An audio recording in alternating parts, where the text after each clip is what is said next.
My wife begged me to have kids, but as soon as they were born, she abandoned us. Now she's a substance addict and wants to make a comeback. Olivia and I had been together since high school. She was literally my dream girl and made me feel like a little kid again.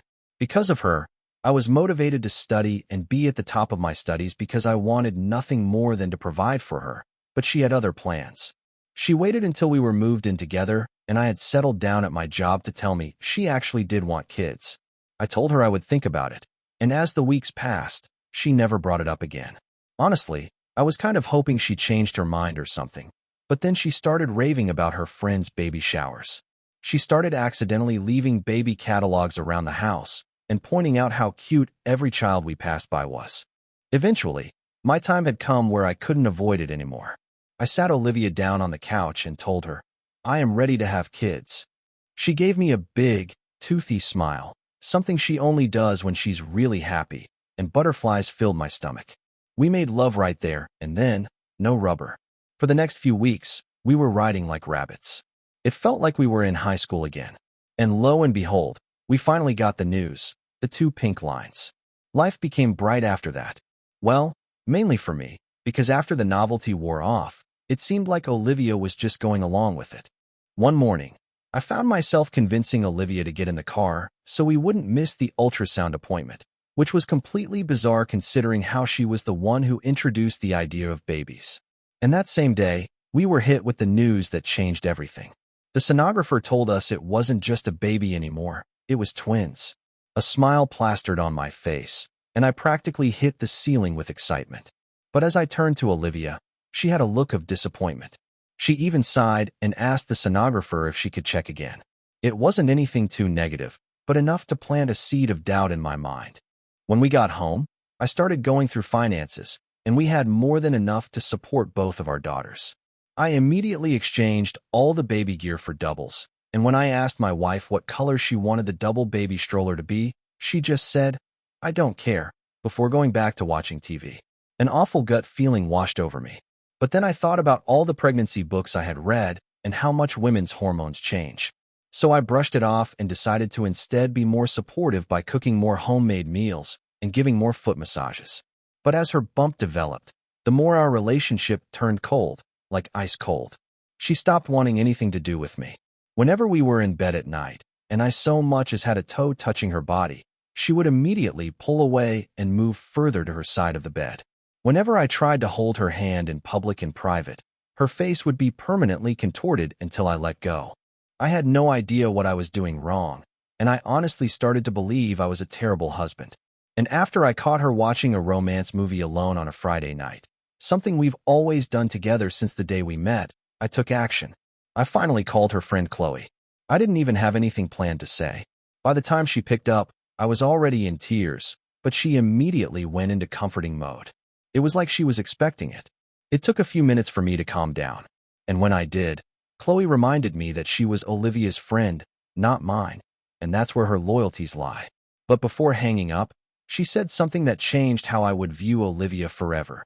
You know the phrase, failed to prepare, prepare to fail?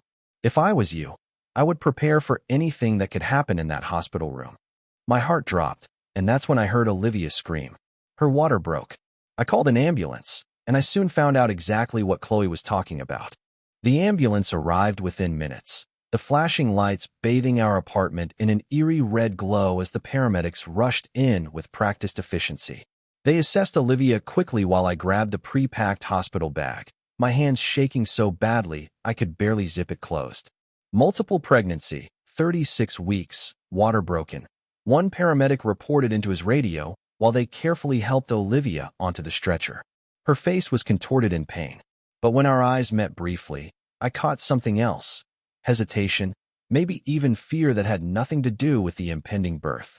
The ride to the hospital was a blur of sirens and my own racing thoughts, Chloe's warning echoing in my mind as Olivia squeezed my hand during contractions that seemed to be coming faster and more intensely than I'd expected. We arrived at the hospital in record time, and Olivia was immediately wheeled into a delivery room while I was instructed to change into scrubs. The delivery room was a flurry of activity. Nurses connecting Olivia to monitors while the doctor checked her dilation. 8 centimeters already. she announced with raised eyebrows. These babies are in a hurry to meet their daddy. I positioned myself at Olivia's side, offering words of encouragement that felt hollow even to my own ears. Between contractions, I noticed Olivia exchanging glances with her primary nurse, a tall woman with copper hair named Megan, who seemed to know exactly what Olivia needed without being asked. "Did you get a chance to discuss your birth plan with your husband?" the nurse asked, her tone oddly cautious. Olivia shook her head slightly, grimacing as another contraction hit, and I felt that same icy dread from Chloe's warning settle deeper into my stomach. The next few hours passed in a marathon of contractions, medical jargon, and mounting tension as Olivia progressed rapidly through labor. "I see ahead," the doctor finally announced. And despite my growing suspicions, my heart soared with anticipation. Our first daughter entered the world with a powerful cry that echoed through the delivery room, her tiny body slick and perfect as the doctor placed her on Olivia's chest. I expected to see that toothy smile I loved so much. But Olivia merely glanced at our daughter before looking anxiously at the nurse. "Time to push again, Olivia," the doctor instructed. And within minutes, our second daughter arrived, smaller than her sister, but with an equally healthy set of lungs. The nurses whisked the babies away to be cleaned and checked while the doctor attended to Olivia. I followed our daughters, counting fingers and toes through tears of joy. When I returned to Olivia's side, clutching photos of our perfect girls on my phone, I found her in hushed conversation with the copper-haired nurse. They fell silent when I approached, and Megan quickly excused herself, promising to bring the babies back soon. "They're perfect, Liv," I gushed, showing her the photos, but her smile was forced, her eyes not meeting mine. "I need to rest," she said flatly, turning away from both me and the pictures of our daughters. The next morning, I arrived at the hospital early, having spent the night at home getting the nursery ready for 2 instead of 1. The copper-haired nurse, Megan, according to her badge, met me in the hallway with a peculiar expression. "Your wife asked for some privacy this morning," she said carefully. "But your daughters are in the nursery and could use some daddy time." I spent the morning holding my girls, learning to tell them apart. Alice with the birthmark on her shoulder, Clara with the stronger grip, and fielding congratulatory calls from family and friends. Olivia remained resting, according to the staff, though I was beginning to suspect there was more to it. By afternoon, I was finally allowed into Olivia's room, where she sat propped up in bed, staring vacantly out the window. "The girls are beautiful," I offered, settling into the chair beside her bed. Olivia turned to me with red-rimmed eyes and spoke the words that confirmed my worst fears. "I can't do this, Daniel. I never wanted twins. I never really wanted any of this." The confession hung heavy in the room as Olivia explained through tears that she'd only agreed to having children because she thought she might lose me otherwise. But the reality of twins had pushed her beyond what she was willing to sacrifice. "What are you saying, Olivia?" I asked, though I already knew the answer from the packed overnight bag on her bed and the absence of the hospital bracelet on her wrist. "I've signed the discharge papers. My sister Diane is picking me up in an hour," she said, her voice steadier now, rehearsed even. "There's a letter for you at home explaining everything. The girls will be better off with just you." I sat frozen as Olivia continued explaining that she'd been planning this for weeks, how Megan was actually an old college friend who'd helped arrange for her early discharge, how she'd already cleared out her personal items from our home while I was at work last week. My protests, pleas, and eventual anger fell on determined ears. Olivia had made up her mind long before the girls were even born. When Diane arrived, looking uncomfortable but resolved, Olivia didn't even say goodbye to our day-old daughters before walking out of the hospital and, as I would later discover, out of our lives completely. The next few days passed in a surreal haze of paperwork, nurse instructions, and the dawning reality that I was now a single father to newborn twins. The hospital staff were incredibly supportive, especially once they understood my situation, with Megan in particular seeming to overcompensate with kindness, perhaps out of guilt for her role in Olivia's plan. We were discharged 5 days after the girls were born, and I drove home with agonizing caution, constantly checking the rearview mirror to see my daughters securely fastened in their car seats. Entering our apartment alone with 2 infant carriers was the moment the full weight of my new reality crashed down on me. Olivia's letter was on the kitchen counter, just as she'd said. A 5-page handwritten explanation of how she'd never wanted motherhood, how the discovery of twins had been her breaking point, and how she believed the girls would be better with me than with a mother who resented their existence. She ended by asking me not to try finding her and promising that her lawyer would be in touch about formal custody arrangements. I read the letter 3 times before the crying of one of the twins, Clara, I thought. Recognizing the particular pitch of her wail pulled me back to the immediate needs at hand. Those first weeks were a blur of sleepless nights, diaper changes, and bottle feedings carefully timed to give each girl equal attention. My boss, David, turned out to be unexpectedly understanding, arranging for me to work remotely for the first 3 months and connecting me with another employee, Sarah, who'd recently returned from maternity leave and became an invaluable source of advice. My parents drove up from Florida to stay for a month, my mother teaching me how to bathe squirming infants, and my father quietly handling grocery runs and cooking so I could focus on the girls. Friends I hadn't spoken to in years showed up with casseroles and offers to help, creating a support network that kept me afloat when I felt like drowning. Olivia's absence was a wound that seemed to reopen every time someone innocently asked about the girl's mother. But I soon crafted a brief, dignified response that acknowledged the situation without inviting pity. Their mother decided parenting wasn't for her, so it's just us 3 now. The formal custody paperwork arrived as promised, with Olivia relinquishing all parental rights and responsibilities, asking only that I not seek child support from her in return. My lawyer advised against agreeing to this, but I signed anyway, wanting to close this chapter cleanly rather than maintaining any connection that might give Olivia reason to disrupt our lives again. The twins grew quickly, developing distinct personalities despite their identical genetic makeup. Alice more observant and cautious, Clara more adventurous and vocal. I documented everything, creating separate photo albums and journals for each girl, determined that they would never question how wanted and loved they were despite their mother's absence. By their first birthday, we had established our own little family unit, complete with routines and traditions that felt natural and right.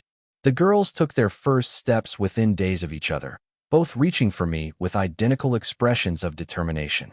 I captured these moments on video, sometimes feeling a pang of sadness that Olivia was missing these milestones, but more often feeling grateful that my daughters would never remember a time when they were unwanted by one of their parents. Life settled into a new normal with work-from-home days, playgroups, and the occasional date that never seemed to develop into anything serious. Partly because of my busy schedule, but mostly because I was still processing the betrayal that had blindsided me. The twins' second birthday came and went, marked by a small party at our apartment with the close friends who'd become our extended family. Ben from next door, who frequently babysat when I needed to attend in-person meetings, brought handmade wooden toys for each girl. Sam, my college roommate, who'd become a regular visitor, arrived with personalized storybooks featuring the girls as the main characters. It was during this party that Alice first asked about her mommy, having noticed that her friend Tucker from playgroup had both a mommy and daddy. I'd been preparing for this question, of course, but the reality of explaining to a 2-year-old why her mother had left was still gut-wrenching. I settled for a simplified version of the truth, explaining that some people aren't ready to be parents, but that didn't mean the girls weren't perfect and loved exactly as they were. The question came up more frequently after that, especially as the girls started preschool and encountered more traditional family structures. I consulted a child psychologist, Dr. Ramirez, who helped me navigate these conversations in age-appropriate ways, emphasizing that families come in all shapes and sizes. We created a family book with pictures of everyone who loved the girls, grandparents, aunts, uncles, and close friends, focusing on the abundance of love in their lives rather than the one person who was missing. Just past the girls' 3rd birthday, as we were settling into our weekend pancake breakfast routine, a knock at the door disrupted our carefully constructed peace. I opened it to find Olivia standing in our hallway, almost unrecognizable from the woman who had walked out of the hospital 3 years earlier. Her once healthy frame was gaunt, her clothes hanging loosely from her shoulders, and dark circles shadowed her bloodshot eyes. "I need to see my daughters," she slurred, the smell of alcohol heavy on her breath despite the early hour. I instinctively closed the door partway, blocking her view into the apartment where the girls were happily smearing syrup onto their pancakes. "You gave up that right 3 years ago," I replied, keeping my voice low and steady. Olivia's face contorted with a mixture of anger and desperation. "I'm their mother," she hissed, trying to push past me into the apartment. "I have rights." The legal papers flashed in my mind, the ones where she had explicitly relinquished those very rights. But I knew this wasn't the time for that discussion. "You're clearly not in a state to see them right now," I said firmly. "If you want to discuss this, get sober and contact my lawyer." Olivia's desperate demeanor suddenly shifted, and she broke down in tears, explaining between sobs how she'd lost her job, her apartment, and how her sister had finally kicked her out after months of enabling her growing substance abuse. "I have nowhere to go," she admitted, "and I remembered how good you always were with money." The truth became clear. This wasn't about reconnecting with our daughters. It was about finding financial support now that she'd exhausted all other options. I gave her my lawyer's contact information and firmly closed the door, then spent the rest of breakfast distracting the girls while my mind raced with contingency plans. Olivia's sudden reappearance triggered a flurry of legal consultations and security measures. I installed new locks and a security system, updated the girls' emergency contact information at preschool, and prepared their teachers for the possibility that their estranged mother might attempt contact. My lawyer assured me that Olivia's rights had been legally terminated and that any visitation would need to go through proper channels, including court-mandated sobriety tests and supervised visits. For weeks, I jumped at every unexpected knock, scrutinized unfamiliar cars in our neighborhood, and volunteered for every possible preschool activity to ensure I was present whenever the girls were in public. The anticipated legal battle never materialized, however, as Olivia apparently lacked the resources or sobriety to pursue it. Instead, she took to leaving tearful, often incoherent voicemails on my phone, alternating between begging to see the girls and accusing me of stealing her children. Each message revealed more clearly how unfit she was to be in the twins' lives, reinforcing my determination to protect them from the chaos she would bring. The girls, meanwhile, remained mercifully unaware of the turmoil, continuing to thrive in the stable environment I'd worked so hard to create. Alice's artistic talents began to emerge, her preschool artwork showing surprising detail and composition for a 3-year-old. Clara revealed a gift for memorization, reciting entire storybooks verbatim and correcting me if I tried to skip pages at bedtime. These developments became my focus, channeling my energy into nurturing their individual strengths rather than dwelling on the shadows Olivia had cast over our lives. 6 months after Olivia's appearance at our door, I received a call from Diane, who explained that Olivia had been admitted to a rehabilitation facility after being found unconscious in a motel room. The doctors had discovered her deteriorating liver function and given her an ultimatum: get clean or face potentially fatal consequences. Diane asked if I would consider allowing Olivia some form of contact with the girls once she completed her 90-day program, suggesting that becoming part of their lives again might give Olivia the motivation to stay sober. I listened politely but remained firm in my position. The girls' well-being came first, and introducing an unstable presence into their lives, even if that presence was their biological mother, would not serve their best interests. Any relationship would need to be built slowly, with professional supervision, and only after Olivia had demonstrated long-term sobriety and stability. Diane seemed to understand, promising to keep me updated on Olivia's progress without pushing further. Life continued its forward momentum with preschool graduations, summer vacations to my parents' Florida home, and the girls' ever-expanding vocabularies and personalities. I dated occasionally, though nothing serious developed until I met Maya, a children's librarian who ran the Saturday story hour the girls adored. Our relationship evolved naturally, beginning with casual conversations during story hour, progressing to coffee while the girls played in the library's kids zone, and eventually to dinner dates when Ben or my parents were available to babysit.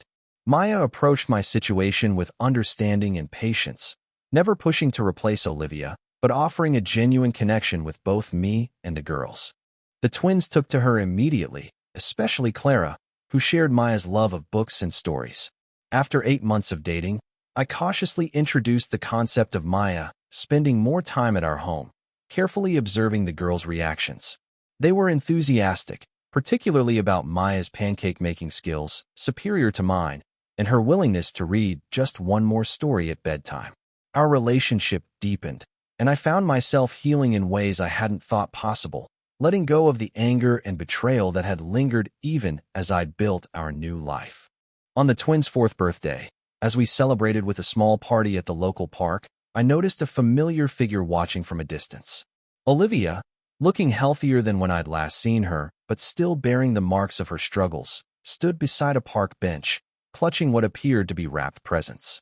Our eyes met briefly before she turned and walked away, leaving the gifts on the bench. I retrieved them later, finding age-appropriate books for each girl with simple inscriptions, "With love, from your mother." I decided to keep the gifts hidden until I could consult with Dr. Ramirez about the best approach. The psychologist advised that at 4, the girls were still too young to process the complexity of their mother's absence and return, suggesting that any contact should be carefully structured and supervised by professionals if I decided to allow it at all. Following this guidance, I contacted Olivia through Diane, proposing a meeting with just the adults present to discuss potential next steps. The meeting was tense but productive. Olivia was 6 months sober, attending regular therapy, and had secured stable housing and part-time work. She acknowledged that she had no legal right to demand access to the girls, but expressed genuine remorse for her actions and a desire to know them in whatever capacity I deemed appropriate. We agreed on a slow, carefully monitored process. First, letters and cards that I would review before sharing. Then, if all went well, brief supervised visits that would be presented to the girls as meetings with a family friend until they were old enough to understand more. This arrangement proceeded cautiously for several months, with Olivia sending thoughtful, age-appropriate notes and small gifts that showed she was making an effort to understand who the girls were becoming. Our first supervised visit took place at Dr. Ramirez's office, a neutral space where the psychologist could observe and intervene if necessary. I introduced Olivia simply as someone who knew you when you were babies, and the girls responded with the friendly curiosity they showed to most adults. The visit lasted only 30 minutes, but went smoothly, with Olivia following the guidelines we'd established about not revealing her identity and focusing on getting to know the girls rather than seeking affection or making promises. As we established this cautious new dynamic, my relationship with Maya continued to deepen. She moved into our apartment shortly after the twins turned 5, bringing her extensive book collection and calm presence into our daily lives. The girls adapted to the change with surprising ease, seeming to intuitively understand that Maya's presence added to, rather than diminished, the attention and love they received. Our family expanded again when Maya's elderly golden retriever, Max, joined our household, quickly becoming the girls' favorite napping companion and confidant. Olivia maintained her sobriety and continued the structured contact we'd established, gradually earning limited trust through her consistency and respect for boundaries. When the girls turned 6, with Dr. Ramirez's guidance, we began the process of explaining Olivia's identity, starting with simple concepts about different kinds of families and the various ways people can be connected. The girls processed this information in their own ways. Alice with thoughtful questions, Clara with emotional declarations about how lucky she was to have so many people who cared about her. The day Olivia officially became your birth mother rather than Ms. Olivia, in our conversations was both terrifying and liberating. I watched carefully for signs of confusion or distress, ready to scale back if either girl seemed overwhelmed. But they absorbed this new reality with the resilience children often show when difficult truths are presented honestly and lovingly. Olivia's role remained peripheral. Monthly supervised visits, occasional attendance at school events seated separately from our family, and cards on birthdays and holidays.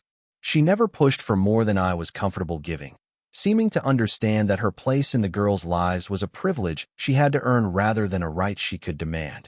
As the girls approached their 7th birthday, Maya and I began discussing marriage, wanting to formalize the family unit we'd created together.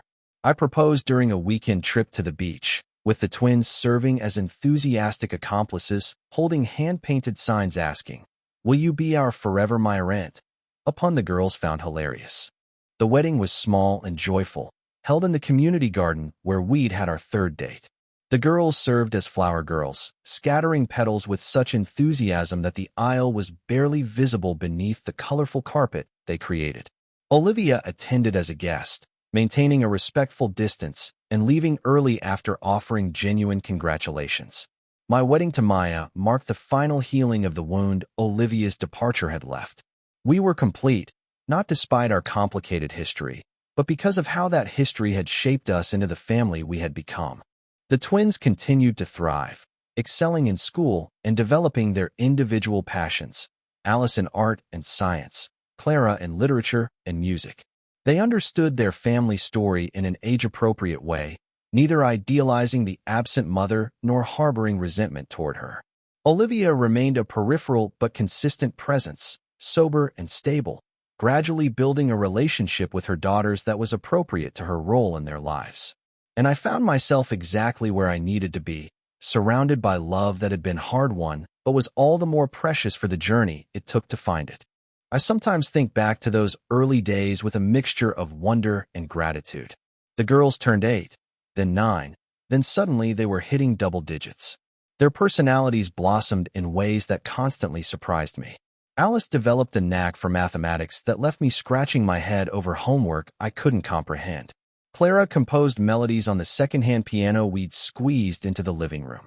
Our little house gradually transformed with their growing interests. Posters replaced alphabet charts. Bookshelves sagged under the weight of novels instead of picture books. I coached Alice's math team on Tuesdays. I sat through Clara's piano recitals on weekends. We established routines that anchored our lives, and Sunday pancakes became sacred rituals. Movie nights featured increasingly sophisticated films, and Olivia maintained her presence through monthly visits.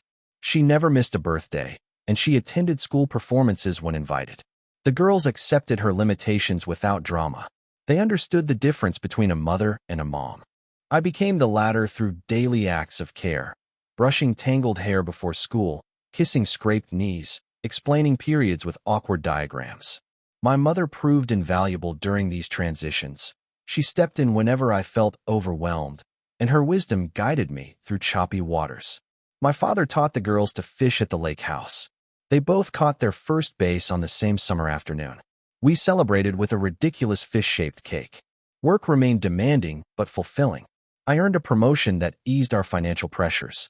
The girls needed braces, Alice required tutoring for French, and Clara wanted more advanced piano lessons. But somehow we made it all work. The budget stretched like magic, and I learned to comparison shop with fervor. We found joy in simple pleasures, and hiking local trails became our weekend adventure.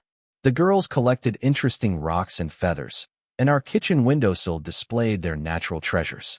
I dated occasionally during those middle years, and nothing serious materialized for quite some time. The girls met only 2 of these brief companions. I protected them from emotional attachments that might dissolve. They had experienced enough disruption already. Then Ethan entered our lives through Alice's science club. He volunteered as a mentor for the robotics team. His patient explanations impressed me immediately, and we exchanged numbers for purely practical reasons. Coffee meetings to discuss the upcoming competition turned personal. He shared stories of his own childhood in rural Vermont. I admitted my fears about raising daughters alone. He listened without offering unsolicited advice. The girls noticed my interest before I acknowledged it myself. "He looks at you funny," Alice observed after a tournament. Clara simply started including him in her drawings of our family. We moved cautiously into romance, and Ethan understood the delicate balance required. He brought books instead of flowers, and he suggested outings that included the girls. He never tried to replace their absent father figures. The girls warmed to him gradually, then completely. Our first vacation together tested all our boundaries. A week at the beach revealed everyone's quirks and habits. Ethan couldn't function without morning coffee. Alice needed time alone each day, and Clara insisted on burying everyone in sand. We returned home more connected than before. Ethan proposed on a random Tuesday evening. No fancy restaurant or elaborate speech. He simply placed a small box beside my dinner plate. The girls knew about his plans, and their excited faces gave everything away. We married the following spring in my parents' backyard. Alice and Clara served as my only attendants. They wore dresses they actually liked. We honeymooned locally while my parents spoiled the girls. Blending our lives happened naturally afterward, and Ethan moved into our modest house. He converted the garage into a workroom for projects with the girls. His book collection merged with ours on straining shelves. Olivia expressed genuine happiness about our marriage, and her own life had stabilized considerably. She had maintained her sobriety for nearly 5 years. She had secured a job at a local nursery. Plants responded to her careful attention, and her apartment stayed neat and welcoming. The girls occasionally spent weekends there now. They returned with potted herbs and painted stones. Middle school introduced new challenges for both girls. Alice struggled with social dynamics, and Clara battled performance anxiety. I attended countless parent-teacher conferences, and Ethan researched strategies for helping them cope. We surrounded them with appropriate support systems, therapists, coaches, and extended family members. The girls developed resilience through these difficulties, and they learned to advocate for themselves. They discovered strengths they hadn't recognized before. Our family expanded unexpectedly when Ethan's mother became ill. She moved into our already crowded home. The girls immediately adopted her as another grandmother. They absorbed her stories of Ethan's embarrassing childhood moments. They learned to cook traditional family recipes. Her presence enriched our lives for 8 precious months. We mourned her passing as a united family. The girls experienced grief in profoundly different ways. Alice became methodical about preserving memories. Clara composed a haunting melody that made us all weep. I watched them process this loss with mature hearts. They understood the permanence of death now, and they appreciated life's fragility more keenly. High school arrived with shocking suddenness. The girls diverged in their interests and friend groups. Alice pursued science competitions with fierce dedication, and Clara joined theater productions and music ensembles. Their schedules became logistical nightmares, and someone always needed a ride somewhere. Ethan and I tag-teamed the endless commitments, and we still maintained family dinners most nights. College discussions began earlier than expected, and campus visits filled our vacation time. Application essays consumed countless evenings. I found myself calculating tuition costs in my sleep. The girls' biological father resurfaced during their junior year. A Facebook message appeared without warning, and he expressed interest in reconnecting. The girls approached this development with cautious curiosity. I supported their decision to meet him, and Ethan offered to accompany them for security. They declined both our offers. They met him at a public restaurant instead. They returned with complicated expressions. "He seems nice enough," Alice reported with characteristic reserve. Clara simply shrugged and returned to her music. They maintained occasional contact afterward. Nothing deep developed from these interactions. They understood his limitations better now. Olivia continued her steady presence through these years. She never overstepped or made promises she couldn't keep. She attended graduations and special performances. She sent thoughtful birthday cards with modest gifts. The girls appreciated her consistent effort, and they developed compassion for her struggles. Acceptance replaced any lingering resentment. College acceptance letters arrived in a flurry. Alice received a scholarship to study biochemistry. Clara earned admission to a prestigious music program. Pride mingled with impending grief in our household. I prepared for their departure with practical efforts. Shopping for dorm supplies occupied countless weekends. Conversations about safety and independence filled our drives. Ethan created special tool kits for each of them. Their high school graduation passed in a blur. Family gathered from several states. Olivia sat with us in the family section. The girl's biological father attended with his new wife. Everyone behaved with remarkable civility. The summer before college tested everyone's emotions. The girls alternated between clingy and distant, and Ethan organized special outings with each daughter. I found myself randomly weeping while folding laundry. We survived the emotional roller coaster together, and move-in days arrived with military precision. We loaded 2 separate vehicles, and we traveled to 2 different campuses. I maintained composure until the final goodbyes, and then I sobbed uncontrollably in parking lots. Ethan drove us home to our suddenly quiet house. The adjustment to empty nesting surprised us both. The house echoed with absence, and meals seemed pointless without the girls. We wandered rooms, touching abandoned possessions, and gradually we established new patterns. We rediscovered each other without parental identities, and we traveled to places without kid-friendly attractions. We stayed up late discussing books and films. The girls called with varying frequency. Alice checked in with scheduled precision.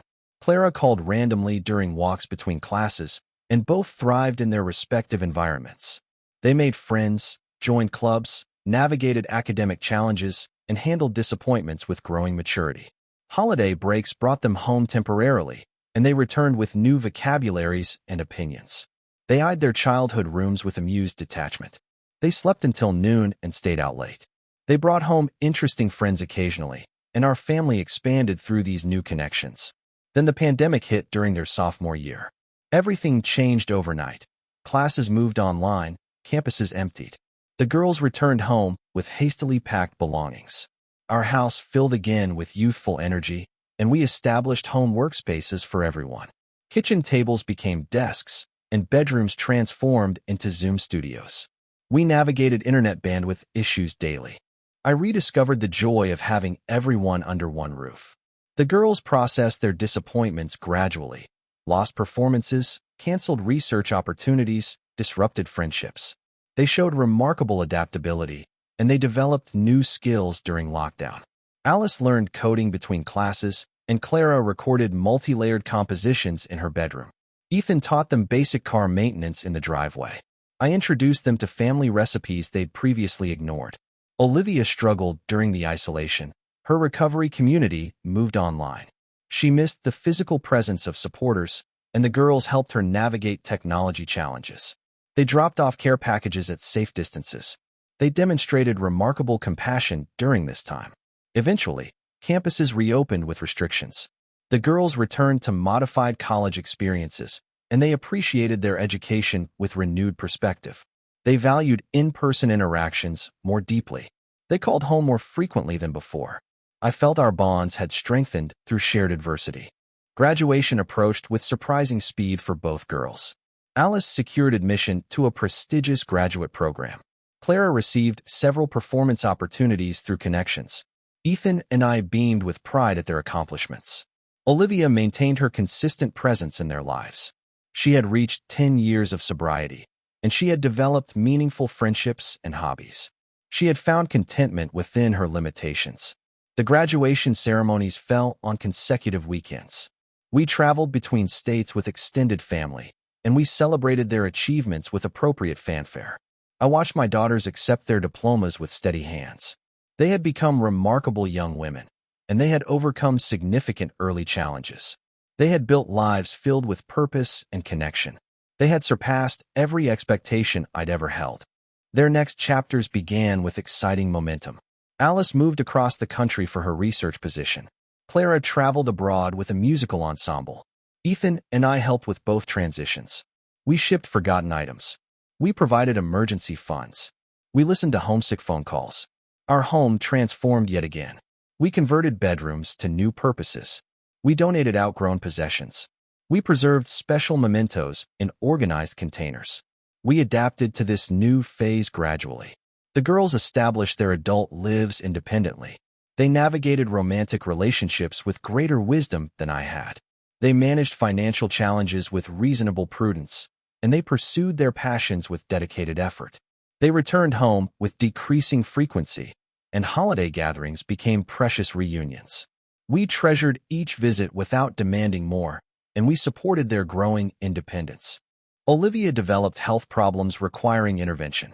The girls rallied around her with practical support. They researched treatment options, and they accompanied her to appointments. They demonstrated the depth of their forgiveness, and I witnessed their compassion with profound gratitude. My own parents aged during these years, and my father's memory began slipping noticeably.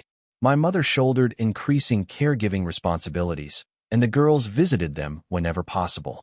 They recorded family stories before they disappeared, and they honored these connections with sincere attention. Ethan and I began contemplating retirement options, and we researched locations closer to the girls. We calculated financial requirements, and we imagined new adventures together. I reflected often on our family's journey. The terrified young man facing single parenthood had vanished. The desperate father juggling impossible demands had evolved. The uncertain guardian doubting his abilities had transformed. I had become someone I never imagined possible. The girls occasionally referenced their unconventional upbringing. You showed us resilience, Alice noted during a holiday gathering. You taught us love takes many forms, Clara added simply. These moments validated every struggle endured, justified every sacrifice made, and confirmed every instinct followed. Our family hadn't followed traditional patterns. We had created something uniquely beautiful instead. I sometimes caught myself staring at old photographs. Small girls with gap-toothed smiles, teenagers with awkward expressions, young women with confident postures. The progression seemed both gradual and sudden. The years had accumulated almost without notice. Now adult daughters called for advice occasionally. They shared professional triumphs and disappointments, and they discussed relationship complexities. They planned visits with enthusiastic detail, and they had become people I genuinely admired.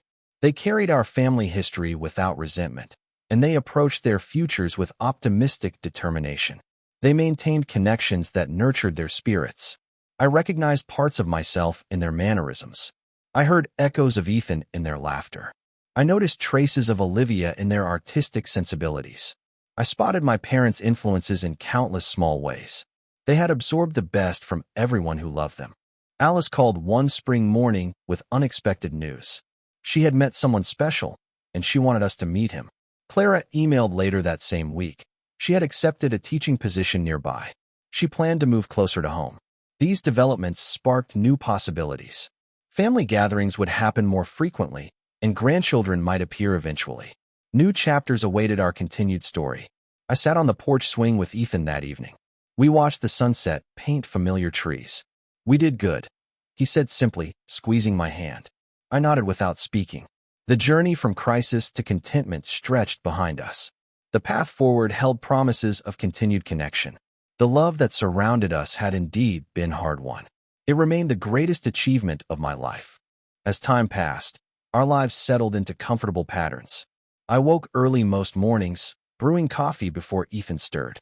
The kitchen window framed the backyard garden I'd started last spring. Birds gathered at the feeder hanging from our oak tree. I sipped slowly, savoring moments of quiet before the day began. Ethan appeared in worn flannel pajamas, hair tousled from sleep. His morning kiss tasted of toothpaste and familiar comfort. We developed little rituals without trying, and Sunday brunches became our weekly tradition. The local diner knew our order before we spoke. Ethan always finished my hash browns when I couldn't. I started walking 3 miles daily along the river path. My doctor had suggested more exercise for my aging joints. The morning air filled my lungs with something like possibility. I collected smooth river stones that caught my eye. They piled on our windowsill, reminding me of simple beauty. Ethan teased me about bringing nature indoors. I arranged them by color, creating an accidental rainbow. The neighbors invited us to their summer barbecue. I brought my potato salad that everyone requested. The recipe came from my grandmother, perfected over decades. Children raced through sprinklers while adults talked, and I watched families growing before my eyes. Time moved differently at gatherings like these. Ethan chatted with the men about retirement plans. I overheard him mention our upcoming anniversary trip. 40 years together deserved more than just dinner out. We'd booked a cabin in the mountains for a week. The photos showed a wraparound porch with rocking chairs. I packed my favorite books and comfortable shoes. The drive took us through changing landscapes. Fields gave way to foothills, then forests. Ethan played his old CDs from college days. I remember dancing to these songs decades earlier. The cabin exceeded our expectations upon arrival, and windows framed mountain views from every room. The fireplace waited for cool evening temperatures. I unpacked while Ethan brought in groceries. The kitchen had all we needed for simple meals. We walked hand in hand along nearby trails, and wildflowers dotted meadows in surprising colors. I collected a few for a small vase. Ethan pointed out bird species I'd never noticed. His bird-watching hobby had grown serious lately. We spotted deer at dusk near our cabin. They moved with silent grace through dappled light. I took photos to show our daughters later. The night sky revealed stars hidden in city life. We lay on a blanket counting constellations, and Ethan remembered more names than I expected. The week passed in a blur of small pleasures. We read books side by side on the porch. Ethan finished 3 mysteries during our stay. I worked through a novel I'd been saving. We talked less than usual during these days. The comfort of silence marked our deep connection. Our return home brought welcome familiarity. The mail had piled up during our absence. Our daughter called to check on our trip. She mentioned visiting with the grandkids soon. I circled dates on the calendar with anticipation. The garden needed attention after a week away.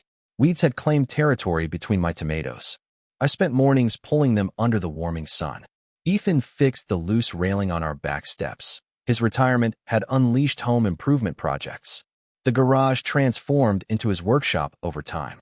Wood shavings covered the concrete floor constantly, and he crafted small toys for our grandchildren. Each birthday brought new handmade treasures from Grandpa. I baked cookies for their anticipated visit. The house filled with smells of chocolate and vanilla. Our daughter's car pulled into the driveway Thursday afternoon. Little faces pressed against windows with excitement, and the grandchildren tumbled out with endless energy. Hugs wrapped around my legs and waist immediately. Their overnight bags suggested a longer visit, and my heart filled with their chaotic presence. The refrigerator displayed new artwork within minutes, and our quiet home transformed with their arrival. I served dinosaur-shaped sandwiches for lunch, and stories poured from small mouths between bites. School adventures and playground politics dominated conversation, and Ethan showed off his latest wooden creations. The children claimed them with possessive delight. We walked to the park after afternoon naps. The playground equipment had been recently updated. I pushed swings while Ethan supervised the slides. Our daughter joined us after her work calls ended. The family resemblance struck me watching them together. Her gestures mirrored mine from decades earlier, and time collapsed in these multi-generation moments. We ordered pizza for dinner to everyone's approval. Bedtime stories stretched longer than planned, and little bodies finally surrendered to sleep. The adults talked quietly over glasses of wine. Our daughter shared news of a possible promotion. Her career had flourished beyond my early dreams. I felt pride seeing her confidence and capability. The morning brought pancakes shaped like animals, and sticky syrup hands required multiple washings. They left after lunch with promises to return. The house felt emptier, but warmly so. Evidence of their visit remained in small ways. A forgotten sock under the couch appeared later. Crayon drawings waited on the refrigerator door. Ethan returned to his workshop with new ideas. I called my sister to share our weekend stories. She lived too far away for regular visits. Our weekly calls maintained our close connection, and she mentioned health concerns I noted carefully. Her doctor had scheduled tests for next month. I promised to visit if she needed support. Ethan agreed without hesitation to potential travel. Family remained our shared priority always. Fall arrived with cooler temperatures and changing leaves. I pulled sweaters from storage bins in the attic. The neighborhood trees created colorful canopies. I took photos on my morning walks regularly. The river reflected double beauty in still waters. Migrating birds gathered overhead some mornings, and Ethan identified their formations with practiced eyes. We attended the community harvest festival downtown, and local vendors sold produce and handmade goods. I purchased honey from the same beekeeper annually. Ethan found a hand-carved walking stick he admired. Music played from the central gazebo continuously. Neighbors greeted us as we browsed the stalls. We ran into friends we hadn't seen recently. Conversations picked up as if never paused, and community connections deepened with each passing year. We walked home with bags of apples and pumpkins. I planned pies and soups for upcoming weeks. Ethan carried most items despite my protests. His stubborn chivalry remained unchanged by time. Halloween approached with neighborhood preparations, and children would soon appear seeking candy treasures. I bought too much chocolate, as always. Ethan hung the fake spiderweb by our front door. We carved pumpkins the weekend before the holiday. My design featured traditional triangle features, and Ethan created an elaborate haunted house scene. Trick-or-treaters arrived in creative costumes. Parents waited at the sidewalk with patient smiles. I complimented each outfit with genuine appreciation, and Ethan distributed candy with theatrical flair. Our porch lights stayed on until supplies diminished. November brought family Thanksgiving planning. Our daughter would host for the first time. I offered assistance without taking over. She had her own traditions to establish now. We drove across town with side dishes carefully packed.